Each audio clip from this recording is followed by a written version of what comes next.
Help himself out for the distance lane. Green flag is out.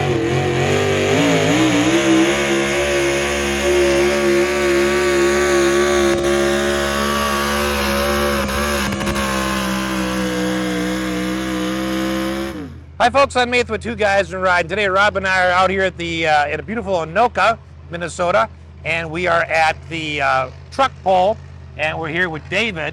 Yep. And what do we got behind us here?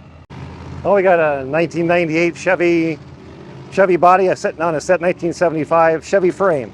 And horsepower-wise, the engine? About 1100. Well, 11. Okay. Yep. So let's take a quick walk around here. To start with, David, how did you get into truck pulling? Years ago, well, my dad made me a motorhead.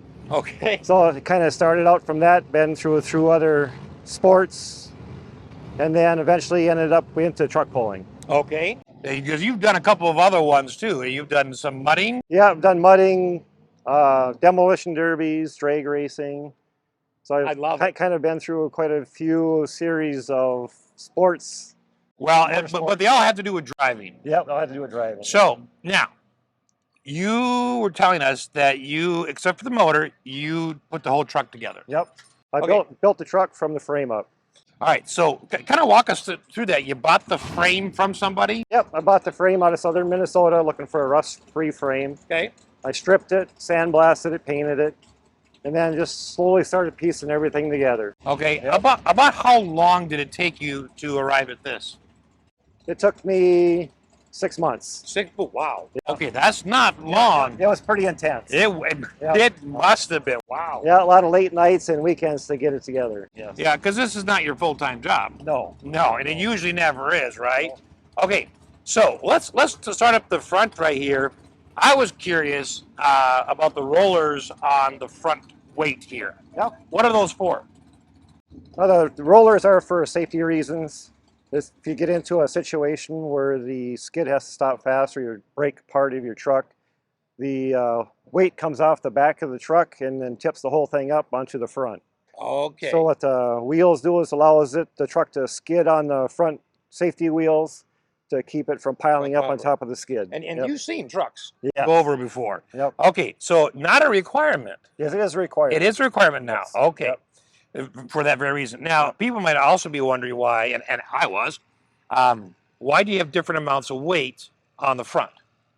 The reason for the different weights from one side to the other is you got to realize the torque of your truck. It's going to lift up from the left-hand side, all the torque.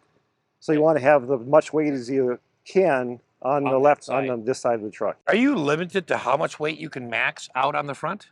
Well, your class is 6,200 pounds. Okay. So that's the maximum weight total that you with can everything. have with everything. Okay. Driver, everything. Wow. Yep. Okay.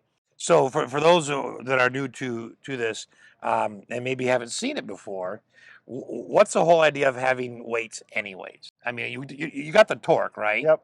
But there's some other ways you could do that. So, Well, the reason for the weight is to get as much of your weight of your truck out front. out front. Because the skid that you have hooked up to you, you're going to have is all the weight you want to have on the back of your truck pulling down on it. Right. So as much as you can pull weight down on the front of your tires to keep them planted on the track to get the traction and the momentum going down the track. So and folks, if you've never seen this, just watch and you'll see it. But when the sled, as you call it, right? Yep. That keeps digging in and gets the weight. Actually, the weight slides forward, right? Yep. And they're pulling this huge, heavy weight, and as it pulls forward, it puts more weight, and then you have this issue. Yep. And that's why they put weights. Exactly. Tractors do the same thing. Yep. But man, okay. Yep. You've got like 900 batteries in the front. Yep. Really only 3, but okay. So is that just how much is it, like 36 volts then? Nope, it's a 12-volt system. Okay. I just keep it because your steering in here is hydraulic. Okay. It takes a lot of power to run the steering in it. That's the reason why I run 3 batteries. And of course I keep them up front because for the additional weight, the sides. So then I only have a single alternator on here, a small one. Barely, it won't keep the batteries charged by itself. Okay. Well, that's the reason why there's Right, so many. okay. Yep. We're gonna. Okay, so you know you said you did do the engine, right? But did you put the engine in? Yep. Okay, so you bought the engine, or had someone build it for you? Build it for me. Yeah. Okay, so real quickly, tell us it's carbureted. Yep. And what was the size again? We're limited to 530 cubic inches. Okay. It's a aftermarket block Chevrolet Okay. platform. Of course, we're aftermarket heads, Brodix. We're running the SR20s ourselves with the Edelbrock intake, single carburetor, naturally aspirated. You can't have a dual carburetor, can you? No, cannot have dual carburetor. Okay. Single carburetor. Are you limited in terms of horsepower, or just what you can get out of that other set? Out of this combination. And this is running again what 11? Run 1100. Run 1100. Okay. Yep. All right. So there's some big drive shafts. I'll tell you what. Now, what are all these levers? You have 1, 2, 3, 4 levers right here. Oh, the profab levers that are marked. One of them's for reverse. One of them's for forward. Okay. The Sicky lever is the brake for the drop box. Okay. So you can stop it from spinning to engage the forward or reverse levers. And the other one's the gas. Oh, really? Yep, that's the throttle. It's a hand throttle. Yep. Was that in money? That wasn't true though, right? Didn't you have a actual throttle? Well, typically that's what they come with is a floor. Okay. Yeah. How long did that take getting used to? I think that would, because you're steering with one hand, accelerating with the other, Yes. Yep. and still trying to release. I mean, I guess you release the levers at one point and then you're done with them. Right. But yep. Man, all right. So, give me like 2 or 3 words, a short sentence that describes the feeling you get when you get in here and you hit it. Exhilarating. I bet it is in more ways than one. Yep. Holy schmoly. I always get very nervous before my pulls. Been doing it for years. I still get nervous. So. I think that helps keep you on edge. Yep, I think so. Now, this pedal right up here is just a brake. That's a brake, but then that's the brake for the shaft. Sticky's a brake for the shaft. Yep. Oh, okay, so this cross shaft here. Okay. Yep. Oh man, and what is this electronic box that it's underneath your steering wheel? That controls the spark. Yep. Okay, so you can adjust that. Yep. Fine tune. Okay, I'm sort of used to some of that with fishing, not whether you can trim the motors down to right below the normal RPMs, but man. And then on top, you've got a gauge, that RPM? RPM gauge, and then you got your standard oil pressure, vacuum, that type of thing. Okay, that's all built in. Yep. But you had to make that dashboard. Yep. Okay. Yep. Wow.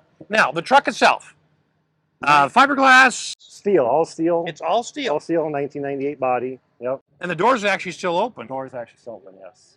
Yep. Oh, man. It's pretty well gutted otherwise, but yeah, from the outside it's a... Now, this is its stance, or can it be lowered? It'll lower. Okay, so when you race, will you have it lowered or will you have it up? It'll be lowered. It'll be lowered, okay. Yep. But this allows you access to get at everything, doesn't it? Yep. Okay, let's talk about the tires for a minute. On the tractor pulls, they'll shave and they'll do all... Your tread is really interesting, but what's the requirement for tires? Well, we have to run a DOT tire. Okay. So wow. Okay. It can be any brand or style as long as it's DOT approved. Okay. For the street. Yep. And that kind of tread works fairly well. For me, it works well. Yeah. Okay. It's just like any car. Everyone's going to tweak theirs a little differently, but exactly. you're not allowed to like shave them or do anything, and you probably wouldn't want to. But okay, let's go to the back here because I want to take a look at where this hooked up. Okay, so this is where they're going to hook you to the sled right here. Exactly. Yep. Wow. How much weight is that hitch rated for? I have no idea. You have no idea. But you could tow anybody's boat. Yep. Yeah. Yeah, that's for sure. Okay. These are bumpers? Yep. So the sled doesn't get up. Yeah, so if something happens where you just have to stop quick, the skid will come into contact here. I've never seen a rear differential with a gas cap cover. Yep, inspection cover and fill cover. Oh, that's okay. Yep. That's big. Yep. Holy schmoly. Of course, it's a big differential. Yeah, I can actually jack up the tires off the ground, put it in neutral, take the cover off and actually rotate it and see the gears on the inside and see if they're in good shape. Which is nice. Yep. What is the light? What's the purpose of the light? Honestly, it can't be a backup light. Yeah. Is it? It's a reverse switch light. Yep. Okay. So when the guy is hooking up to your skid, when you're in reverse, when he just for him to. Yeah. I was gonna say you're not gonna be able to see anything with it. Right. Okay, It's but it's for the all operator on the forward. other vehicle. And this. Kill switch. Yep. So if he hooks up kill switch off the skid onto here, just with a hook, and if you get into trouble where something happens with the truck or the skid or something, and you start running away with it, he can pull this. It'll kill the truck. It just kills the motor and everything. Everything, so it stops. It's a safety, right? Yep, safety. Okay, speaking of safety, you know, did you have a roll cage in here? Nope. You're not. I suppose because of the speeds you're going, you're not going fast. No. I mean, it's just all the torque and the pulling. Yep. Okay, so you don't have to have a roll cage. No, you just got to have a lap belt. Got to have full gear, safety gear on. You got to have a helmet. You got to have a collar, safety collar. You got to have an Nomex hood, gloves, pants, and jacket, and shoes. Okay, well, again, basic safety, mostly fire. In case something fit. Right, that's you know we've seen that once or twice. Yep. Unfortunately, It can happen. It can happen. Yeah. So, what is one of your favorite memories, David, with this truck? I would have to say, it would have been pulling down in Herman, Minnesota. Okay. Yeah, you know, it's a very sticky track. You just don't know how to gear it and everything like that, and actually come out taking the first out of the deal. So Oh, nice. got ahead of everybody a little bit, so it was a nice win. That's absolutely, and I bet you have many more memories to make yet. Oh yeah, yep. Well, David, thank you so much for taking your time talking to us about you and your truck. I sure appreciate it. Yep, you're welcome. Thank you. Thanks for watching.